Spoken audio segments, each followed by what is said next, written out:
Welcome to Solve It Like a Marketer. I'm Stephen Hobey. Today I'll be exploring what is content mapping and how to use it. If you like this video, please subscribe and don't go away. So let's start by defining what is content mapping. Well, content mapping is the process of creating content that addresses buyers at different stages of the customer lifecycle. Now, each piece within a content map is designed to meet the needs of the buyer at certain points in their journey. The ultimate goal is to drive buyers towards a purchase decision. Now, one of the byproducts of creating content mapping is that it supports the customer journey through these stages and creates a more personalized customer experience. As you know, you can't create content and assume that it meets all your customer needs. It has to be carefully customized to address different segments. So in essence, you are ensuring the delivery of the right content to the right people at the right time.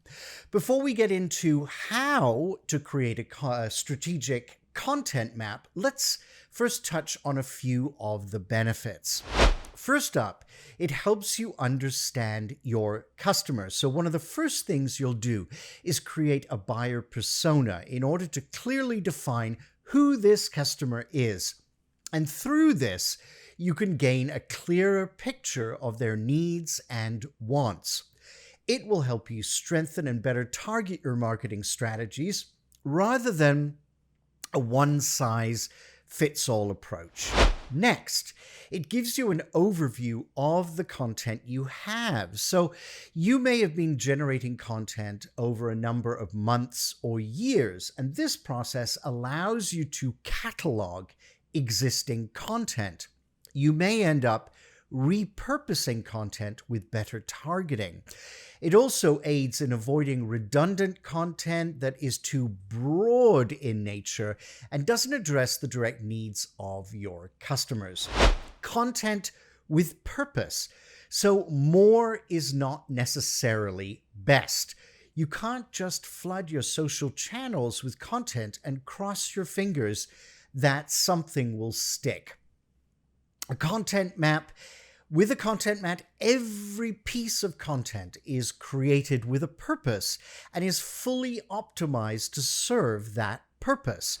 Finally, it helps guide your customers through the purchase funnel. The purchase funnel typically has 5 stages: awareness, interest, consideration, preference, and purchase. Sometimes these terms do change but the idea remains the same: to guide prospective customers from becoming aware of your product or service to the act of purchasing. I've actually done a whole video on this topic, so please check it out. Now on to how to create a strategic content map. So for this week's challenge, I want you to go through this process. So let's take a little closer look at the process at hand. So the beginning point, as I mentioned, is the buyer persona. You will likely have a few of those for different segments of your market. The buyer persona helps you to understand your audience. You might even give this persona a name, like Jane. Next, you assign attributes to Jane, such as demographics, her age, income, location, family situation, education, etc. You can also analyze her professional role, her values and goals, psychographics, and buying habits.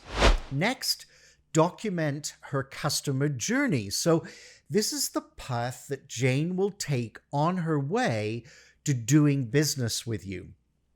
The stages, again, for Jane are awareness, engagement, evaluation, purchase, and post-purchase, as I mentioned before. These are slightly different, but the idea remains the same. Again, I have a video on this very topic. Finally, analyze your current and potential content. What content best resonates in each phase of Jane's customer journey? These marketing elements might be blog posts, infographics, videos, other social media posts, or more interactive content. I suggest you create a chart mapping Jane's journey through each stage with demographics and other analytical elements about Jane. Then pop in content for future posts and a timeline for those posts. In essence, it's great to see in one document who Jane is and how you will engage her on your marketing channels. As I mentioned before, if you've identified different target audience, then create spreadsheets for each of these personas. Jane, Mark, Jim, and Catherine all may have different personas, but be potential customers with different attributes. Now, I did want to mention that you don't have to always create brand new content to fill the gaps in your content map. Go back through your catalog of existing content and look for ways to repurpose what you have. This may mean using it in different phases of the sales funnel. Possibly, you'll want to tweak your messaging so that it better resonates and fits into your overall plan. I also want to go back to the importance of delivering the right content at the right time. So timing is key. This timing will depend on both your prospects and the platforms they use. E-blasts going out to your contacts should be sent on the right day of the week and at the right time of day. On social media, LinkedIn messaging will differ from Instagram or Facebook. So consider carefully not only content, but when that content will catch attention. Bottom line, by meeting prospects' needs based on their persona and life cycle stage, you will boost your chances of winning loyal customers and ensure brand loyalty. If you'd like to see more videos like this, hit the subscribe button. You can also catch me on Instagram and Facebook for extra content, and you never miss an episode. Links are below.